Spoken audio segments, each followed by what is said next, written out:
I mean, it's tens of trillions. That's how big the opportunity is. And there's a forcing function. So there are several things that are forcing a transition upon the world. Either we go down one route where the world gets really hot. It's 4 degrees, 5 degrees above pre-industrial levels, and life gets pretty hard for most people. Crop failures, weather disasters, regular wildfires, plague, etc.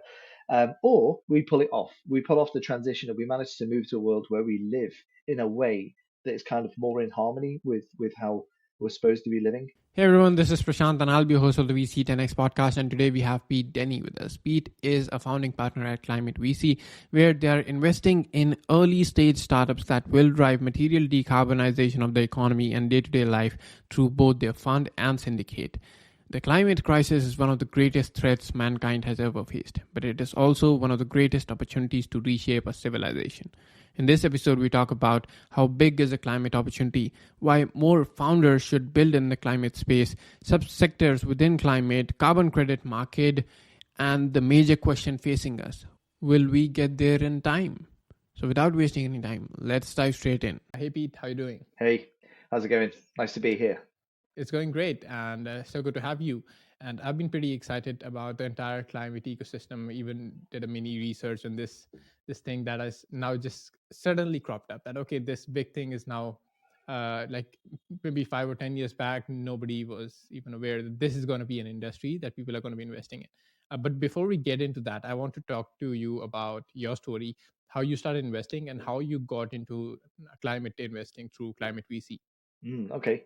So I'm a founder and an operator by background. I started my first company when I was 25 in Paris during the dot-com boom, so in the late 90s. Um, and that was an e-commerce startup. And I've spent a lot of my time kind of partially in large corporates, usually in the finance sector, investment banks, stock exchanges, hedge funds, um, and in startups. So I've started a couple of consultancies. I've been involved in a lot of startups, helping them scale from just a few people in a room up to Series A, Series B. I've advised a couple of companies or been like on the exec of a couple of companies that have actually exited.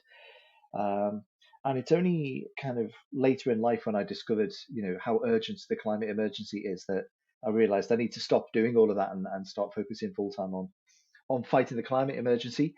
Um, I had to think deeply about what it is that I could bring to the table because, I haven't ever worked in an area to do with the kinds of things that need to change, in climate. So we need to change the way we make steel. We need to change the way that we move around. We need to change the way that we generate energy. And I don't have a background in any of that. So I was wondering, should I do a startup?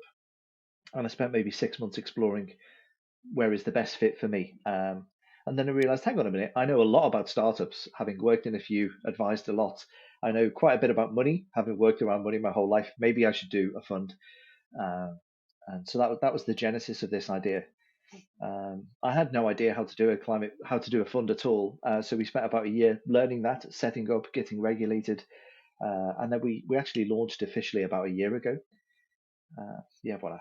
Yes, sounds great. And I think that that's a dilemma that a lot of people are facing, that this looks like an exciting thing, but we haven't had a background in this space. So should we take a shot at this or not? Mm, And this is true for like VC funds and even founders who are like thinking about what should be the next thing they work on. And I feel like the carbon market or the climate space is an incredible space for them to get into and then do a startup here, because like there are multiple factors contributing. Of course, like this is a rapidly growing space and there's an urgency factor. mm. And I'd like you to talk more us into how big is this opportunity and why should more founders try to jump into this, even if they don't have a prior background in the space. I mean, it's tens of trillions. That's how big the opportunity is, and it's there's a forcing function. So there are several things that are forcing a transition upon the world. Either we go down one route where the world gets really hot. It's 4 degrees, 5 degrees above pre-industrial levels, and life gets pretty hard for most people. Crop failures, weather disasters, regular wildfires, plague, etc. Or we pull it off. We pull off the transition, and we manage to move to a world where we live in a way that is kind of more in harmony with how we're supposed to be living, where we're not over consuming resources, that we're getting the best out of the planet that we live on. And if we do that, then almost everything about the way that we live our lives will change. Um, and if you take a body of research like example, the Drawdown project, uh, they will look in all of the different verticals where we need to change. So building materials, what needs to change in building materials? What is the cost of the transition of changing the way that we build buildings? What is the cost of that? What if we implement that cost? Then what is the potential CO2e savings, so CO2 and its equivalents, and how much money is that going to generate? And in each of those verticals, these are kind of top 100, 120 ideas. You can see that there's a lot of money to be generated. So if you were to look at this purely as a kind of capitalistic concern, then there is so much money to be made here. So Larry Fink from BlackRock said the world's 1,000 next unicorns are going to be Climatech companies. Chamath Palihapitiya said the world's first trillionaire is going to be made in climate change. There's clearly a lot of money to be made here. But if you're interested in the impact side of things, i.e., do your work as a technologist, as an operator, as a founder, your work, if you want that to mean something, then this is a very, very meaningful way of driving change in the world. Right, absolutely, I agree to that. And like climate in itself is a big space, and there are multiple subsectors within climate. Would you like to give a glimpse of some of those subsectors and what they look like and how they operate? You mentioned Yeah, one about the building one, and you can tell us more around that. yeah. So a good place to start with this is either the Drawdown project if you've got a scientific mindset, or the Bill Gates book. If you want an easier read, they're both great. They're both really great books. But Bill Gates's book, in a very simple way, will give an overview of right, food. Food. What's the problem with the food kind of landscape? The way that we make our food and move that food around, the way that we grow cattle, the way that we grow crops, the way that we treat our soil, the way that we transport things around, the way that we slaughter meat, the way that we treat our meat is all very problematic, and it's become problematic for all the right reasons, right? Because the world's population has grown; it's kind of doubled in my lifetime, and we need to be able to feed everybody, right? So the people who invented weed killer, the people who invented fertilizer, the people who invented agricultural mechanization. Fantastic. They were doing that for the right reasons. But we've got into this space now where although we're able to feed everybody, um, it's working in a way which is very, very short termist. Um, it you've probably heard this figure that I think there's like 60 harvests left, and then that's it. We've got no more soil left, so we won't be able to grow any more food. And that's a kind of symptom of the fact that we're just extracting too much from the soil. If you treat the soil properly, then the soil will actually feed your crops for you. Um, it will, so that means that the inputs, the amount of money that you need to spend on fertilizer goes way down. The amount of money that you need to spend on weed killer goes way down. Um, but so it's problematic the way that we do agriculture. Now, from a climate perspective, um, that's 20. I think it's 21% of emissions. 21% of global emissions come from agriculture. Um, so if we are emitting 51 billion tons too much CO2 every year, then 21% of that comes from agriculture. So there's a lot that needs to be changed. How we till the soil, if we till the soil, how we grow animals, how we act in harmony with the soil, and that's a very, very interesting space because soil is very complex. Um, yeah, so that's one way of looking at it. There's like a financial aspect to this as well, which is that many farmers understand that the way that they operate is not sustainable. I mean, it's not a sustainable business practice. As in, if you carry on doing this, then your business won't have a future. But the thing is that it costs money to transition from existing ways of agriculture to future ways of agriculture. Um, so a financial way of looking at this is to kind of create derivatives and things which can get money to farmers early and start to treat them more as, for example, um, asset managers. So your land, if you're a landowner, then your land is an asset, and that asset can be managed and it can generate money over the long term. So why wouldn't you treat the farmers as though they were asset managers? And so instead of the farmers paying you to work the land, you pay them to manage your asset. That's one example.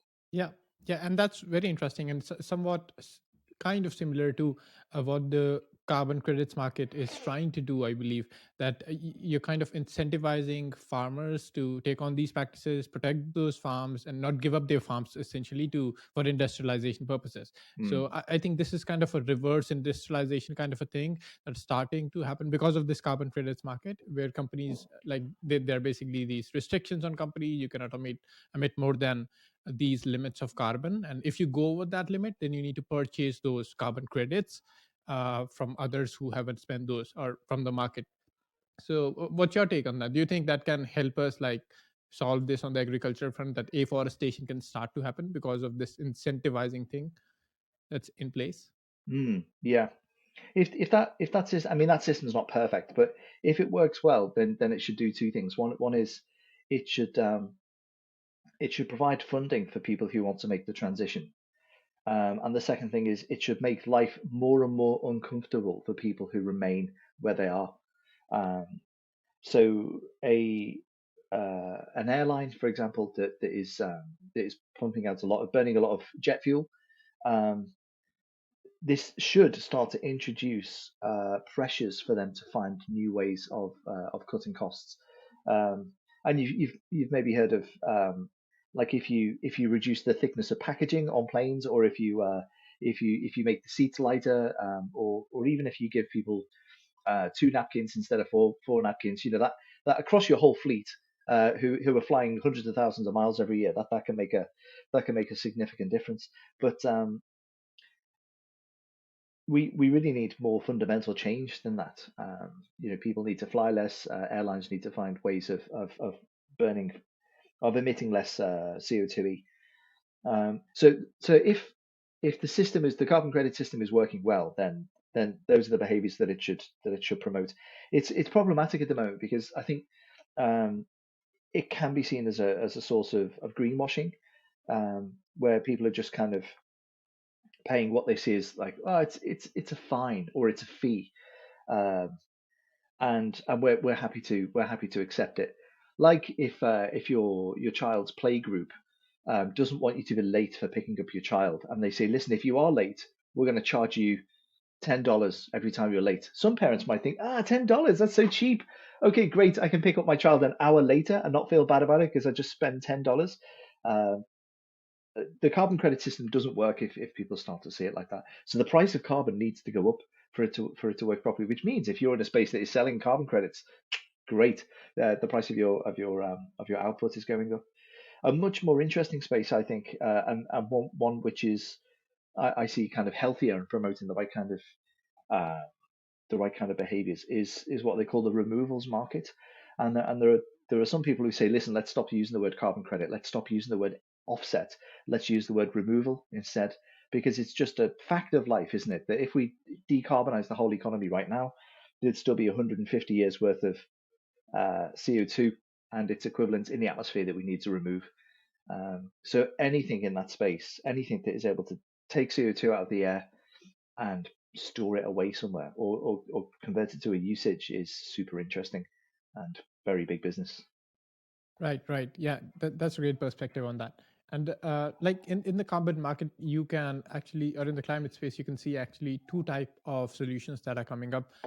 Some of them are software solutions, like there may be API companies coming up, and then there are like one example of that is like in India there is an app like whenever you go and purchase a product from an e-commerce app, so at the bottom there is a thing they ask you that do you want to like make this purchase carbon neutral, so you can just tick that and then they'll charge you slightly extra for that, then it's neutralized. So those like SaaS kind of solutions are coming up. And then Mm. on the other hand, there are hard tech solutions coming up, that carbon capture, we're going to convert the carbon maybe into ink or something else. So how do you look at that spectrum and the kind of deals that you're seeing in like what you do every day?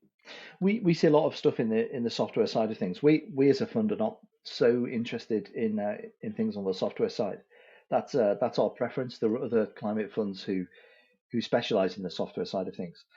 I think venture capital as a whole has been very comfortable with software for the past 40 years, 30 years maybe.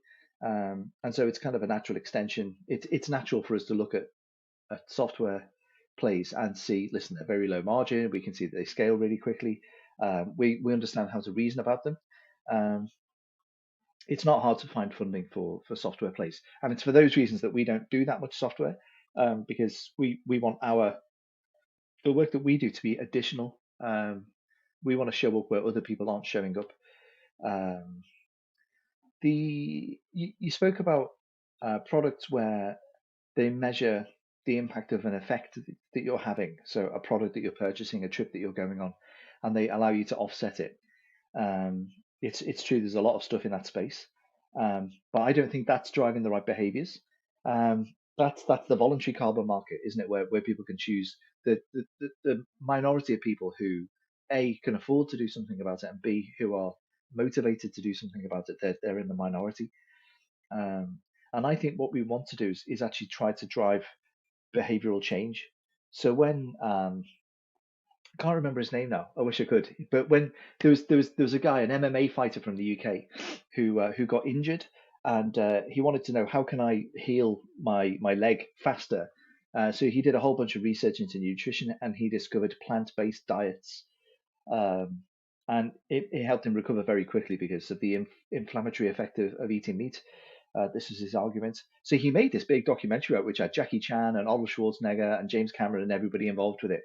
Um, and that a lot of people who watched that video saw, the plant-based way of life doesn't look that difficult. I can see a lot of very strong and very fast, very healthy athletes filling their faces with delicious food. That doesn't look that hard. I'm going to do it. So many people who watched that video went vegan, at least for a period of time. And that behavioral change, I think that's much more exciting than saying to people, carry on in the way that you're working at the moment, and you can pay a tax.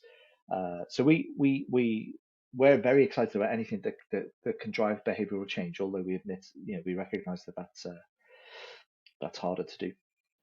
Right, absolutely. And I think I saw it was, I think, a Netflix documentary wherein like the athlete told us, like, I've been on this plant-based diet and I'm like stronger than even the strongest of the athletes, something like that. And it Mm. was pretty exciting to see.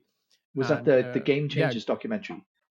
yeah, I think it's Game something like that. I Changers? think yeah, I don't remember exactly, but I think it was a documentary, and I believe on Netflix. At least on India, it was on Netflix. I don't know Mm. about where it was there, but yeah, interesting.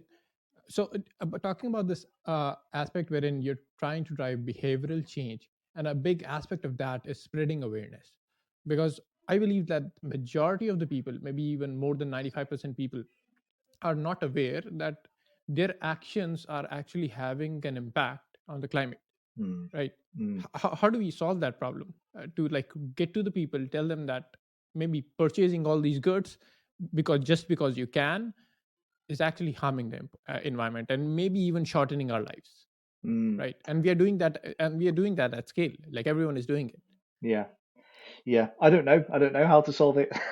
It's hard. Yeah, It's hard. It's non-trivial. I think I right. think I'm bullish about the next generations coming up. I think millennials and Gen Z are much more aware of this kind of thing, and a lot of my friends from who are a lot younger than me have a lot less materialistic lifestyles. So they still have great lifestyles. They travel.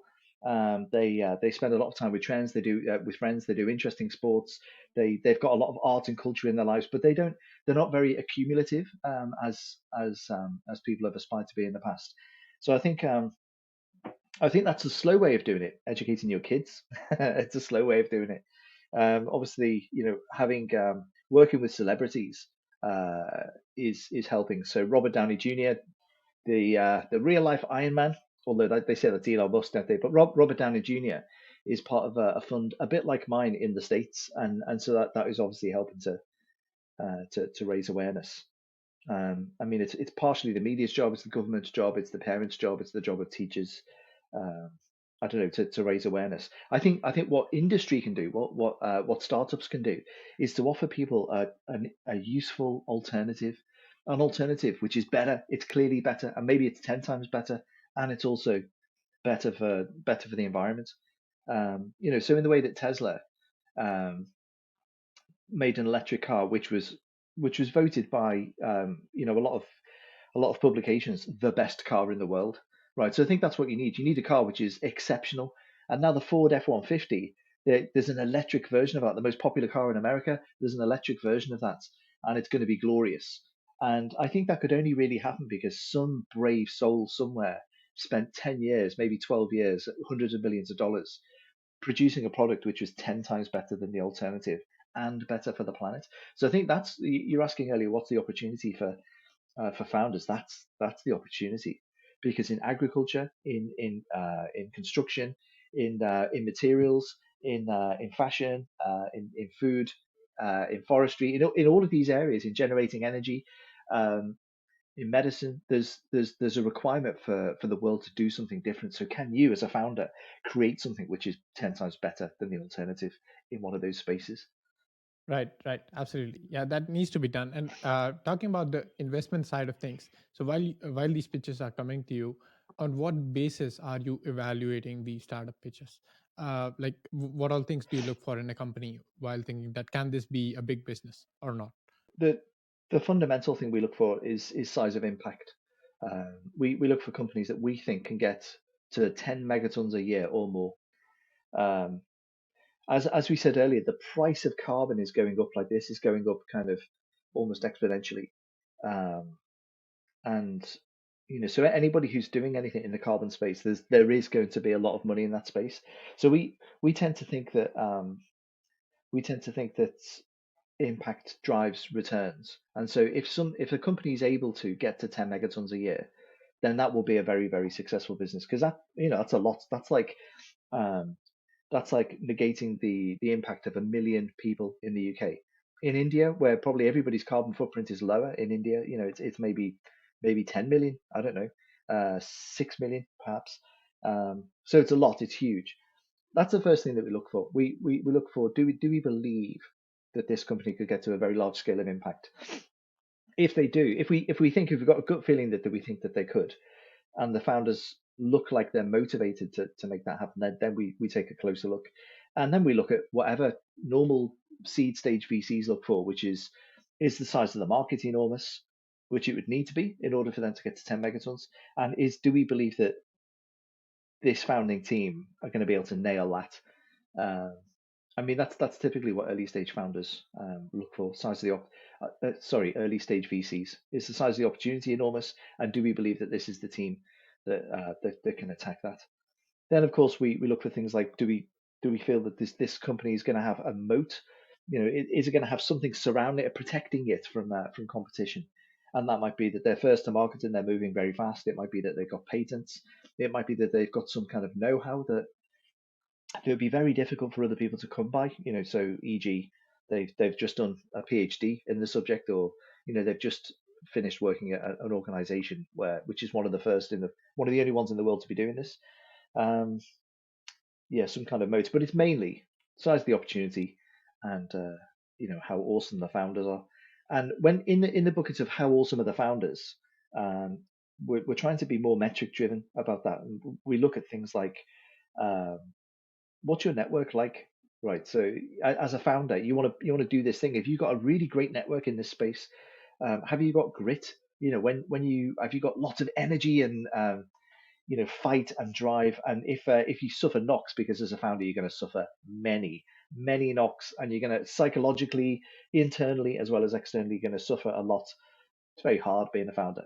Um, how are you with that kind of challenge? Are you resilient when people knock you down? Do you get back up? That's another one. Are you a good evangelist? Can you sell your idea? Can you make people believe that this thing that you want to create out of raw cloth, this thing that doesn't exist yet, can you make people believe that it will exist? Um, and we look for, so we've got 10 metrics like that we look for.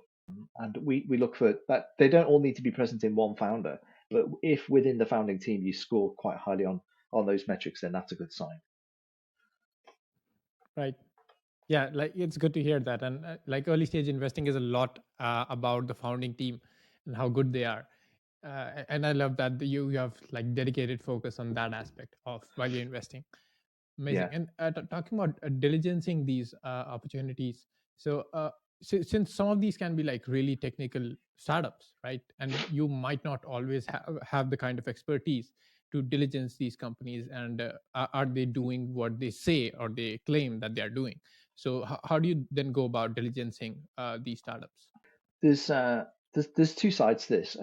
The first side is that companies are more the same as each other than they are different to each other. Right? The things that companies need to do, they need to win customers, they need to manage their finances, they need to run a tech platform, they need to have a good operational practice. They're all the same across all companies. The reason that the companies fail, there's only probably 10 of them, and there's probably four reasons that are responsible for maybe 80% of company failures. So companies are very similar in most ways. There'll be a nucleus of things right at the heart of a company where it's different to any other company, and that will be perhaps because their tech or their business model or something like that is unique. In the cases where it's the tech that's unique, then sometimes we're just completely unqualified uh, to uh, to gauge whether that will work or not. Um, so we're looking at a nuclear fusion company at the moment, and a nuclear fusion company is a company. It's a company, right? So can this founder hire people? Let's look at the tech that he's built so far. Let's look at the software that he's written so far. Let's look. Do we feel like great after speaking to him? If we feel great after speaking to him, he's an evangelist, right? So we believe he can sell. But although I'm a strong amateur of fusion, and I've spent a lot of my time just for fun reading about fusion over the past 10 years. I'm not an expert, and so I have to reach out to people who are experts uh, to help us with that. Um, and we found that normally people are very happy to help, and we offer to pay for that help, but often people will just help because they love the field and they want to further that field, and they want the market to grow, even if they're in that market. Um, so when we were looking at the first deal that we did which was a soil science company, we reached out to one of the world's most eminent soil scientists. For this fusion company, we spoke to the founder's PhD supervisor and somebody from Imperial who is a professor of plasma physics at Imperial. We spoke to other VCs who've invested in fusion before to ask them, what do they see about the market? Where do they see a space for for a company doing this particular thing in the market? You need help. You can't you can't expect a founder to be all things to all people. He needs a team. We need friends as well who can help us. Right, right, absolutely. And like I learned that you Climate VC is a fund as well as a syndicate. Is that correct? Yeah. That's right. So So I wanted Climate to VC is learn. the name of our firm, y- and Okay. we've got Okay. one fund at the moment and a syndicate. We hope this is our goal is for our firm to run multiple funds as well as a syndicate. Hmm. Awesome. So I wanted to learn how do these two work in tandem?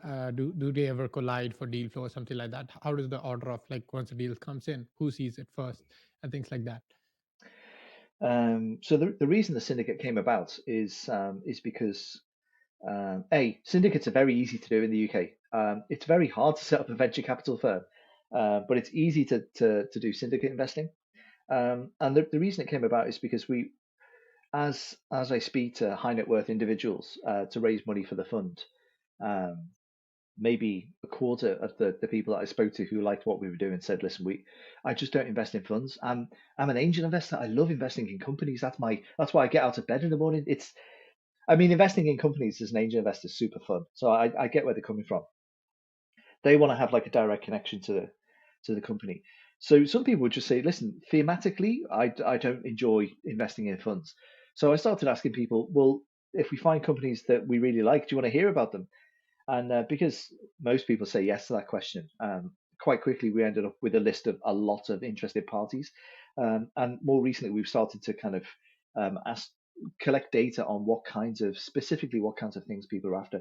So we only invest, Climate VC as a firm only invest in companies that we think can get to 10 megatons.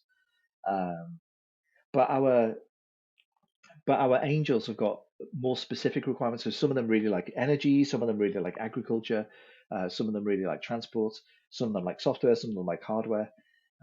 So we've started to collect that kind of data. Um, and then we realized actually if we're running a syndicate, if we've got a syndicate, then it doesn't need to be uh, subject to the same restrictions as our fund. So our fund number one, is a specific UK thing. So it's called an EIS fund. It can only invest in companies that have got a significant presence in the UK. Typically, the check sizes would be quite small. The round sizes will be quite small. So what we do with our syndicate, we invest in stuff that we like.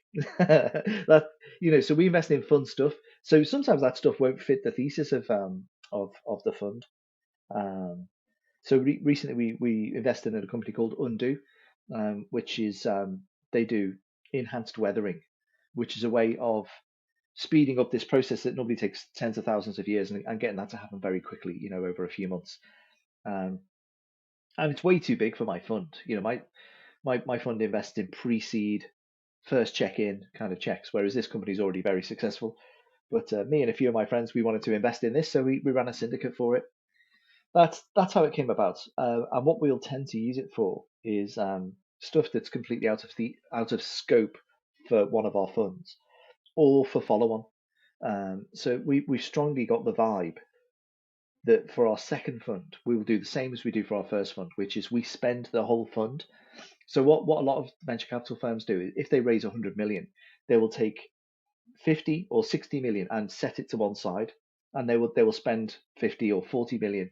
Um, they'll write checks of 50 or 40 million, maybe do 30 of those, and then sit back and wait to see who wins. A lot of these companies are going to fail. Which are the companies that aren't failing? Which companies do we want to follow up with? And so then they take that remaining 50 or 60 million and use that to invest follow on. We don't do that with Fund One. We spend all of the money. And I think we will continue to do that with Fund Two. So that means that when companies win and they go on to raise more money, like one of our investments has done just recently, we don't have any money left in our fund. So what we do is we create an SPV through our syndicate, and we say everybody who is in the fund gets first shout. You can come and invest as a follow-on if you like. Yeah, we've just done one of those actually, which is pretty fun. So easy to do. Does that answer your question? It does. It does pretty well, and it was great to listen how these two are operating in such great way. Like everyone is winning here. Like I've like previously hosted some GPs who also ran both syndicates and VC firms, and like their answer was on the lines of like, okay, the VC fund sees the deal first, and if it's not a fit, then it goes to the syndicate. But here it's like a more like collaborative approach. Like there's a thesis, and if it fits the thesis, it doesn't fit the thesis, but still a great opportunity, it goes to the syndicate. And for a follow-on round, that was another unique aspect, right? We don't invest in follow-on rounds, we don't have any funds for that, but like let's get the syndicate in for that one. Awesome approach. Right. So this one will be my last question before we move on to the rapid fire round. And this one is about how do you look at the future? Do you think we'll make it in time? Because everyone says that we're running out of time. Do you feel the speed of solutions and the speed of progress are we on track? It depends what day you ask me. Sometimes I feel very down about the progress that we're making, um, and sometimes I feel amazing, and I feel that we're on top of it. I think we've still got every chance. Um, I think we've still got a chance of pulling it off. Um, but you've maybe seen that graph that shows um, we need to reduce the amount of CO2 from here down to here, and we've got this many years. When we discovered this, like we had like 100 years or something. We had at least 50 years to solve it. But because we're trying to get from here to here, the later we leave it, the steeper this curve needs to get. Um, and so, now we've kind of, I think the last time when I looked at this last year, we had 8 years of carbon left. So if we're emitting, there's a budget that we've got to stay within if we don't want to go above 1.5 degrees C. And at the current rate of spending, we're going to blow through that in 8 years. It might be 7 years now. COP isn't really helping. It's governments are not saying right. This is it. We've we've decided we need to. India's nailing it. India looks so good, right? So thanks you guys for nailing it. Shabash. We're very happy that you guys do that. UK is not doing so badly. That Dhanyawad. That stands for thank you. Yeah, malum Stands hai. for thank you. Yeah. Oh, Dhanyawad. awesome. You're pretty good in this. You know Hindi pretty well, I believe. थोड़ा मैं 10 साल के पहले मुझे बहुत हिंदुस्तानी दोस्त है so yeah बल्कि अभी बहुत अफसोस है मेरी हिंदी सब भूल गए हैं so Acha. I've forgotten all of my Hindi. What was I saying? Yeah, so India's not doing so badly. Yep. It's making commitments, it's sticking to those commitments. The governments as a whole are Right. not. So Mhm. that's why I'm working in this space. I think private funding, private companies are the way forward. So we can pull it off, but we can't take our foot off the pedal. We can't be complacent. Absolutely. Like we gotta have our feet on the pedal and like keep going full throttle. And I hope we make it in time, right? But yeah, long way to go. All right, moving on to the rapid fire questions. I'll ask you 5 quick questions about the fund, and you have to give 5 quick answers. Sounds good. Okay, what do you mean by quick? Like 2 sentences? I mean, What, 30 seconds? What do you mean by quick? these are like you can give pretty specific answers to these questions. Okay. So not a lot of opinions, but mostly facts and figures, and it can Okay. take up to 30 seconds. It's fine. So first one goes: what are the sectors and regions you invest in? We currently invest in most things. We don't invest in mobility. We don't invest in software that much, but otherwise we invest in hardware, Climatech stuff. We've got a preference for removals. We very much like removals. We like ag, and I've got a pawn shop for anything which is hard, physics based stuff like energy. Got it. So the next one is: what's the typical stage of investment? Early stage, first check-in. We like to be first check-in if we can be, so pre-seed, pre-revenue. Got it. And what's the typical check size? Typical from our fund will be 50 to 150 GBP, so pounds, 50 to 150 pounds. But we typically like to participate with others, so we try to bring others to the table as well. So that it will normally be more than that we bring to the table. Got it. And where can founders pitch? On our website, climate.vc. If you go to ClimateVC, there's a button there where you can upload your pitch and get in front of our investment committee, which meets on Mondays to look at the pipeline. That's the easiest way. I mean, you know what they say about VCs. It's better to get an introduction than it is to go through the front door. I'm always a big fan of anybody who manages to come through the side door. Here's a tip. Here's a tip for getting more VCs calling you back. And it's to figure out what their thesis is. What do they like? Look at the kinds of deals they've done before. Read through the thesis and understand it. Try and think: is your company a really good fit for this? Because if it isn't, you won't get called back by VCs typically. Typically, VCs will call you back if they're looking for something very, very specific, and you provide that thing which is very, very specific. So we look for 10 megatons a year. We get hundreds of decks where they're nowhere near 10 megatons a year. If you've done your homework to say, listen, here's our calculations on the back of on the back of maybe even in a deck, and we can tell that your mission is to get to that level of impact, then we are more likely to be interested. Right.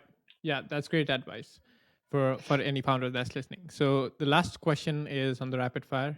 Where can our listeners follow you? On LinkedIn, yeah. So my name's Peet Denny. I think it's written down here. So you can follow me on LinkedIn. We post a lot on LinkedIn. Yeah, voila. Great. I'll make sure to plug all those links in the show notes below. Thank you for coming on, Pete. It was great talking to you. Loved the conversation and the insights you shared. And happy investing. Yeah, cool. Thanks a lot. Aapsi milkar bahut khushi hui. You understand my Hindi, right? Absolutely. Yeah, Aapse milke bhi bahut khushi hui. Like great meeting you. That's what it means for our English listeners. Yeah. Thank you for coming on, Pete. Cool. Thanks. Have a great afternoon. Yeah, let's have more conversations in Hindi going forward. Cool. Cheers. All right. Bye-bye.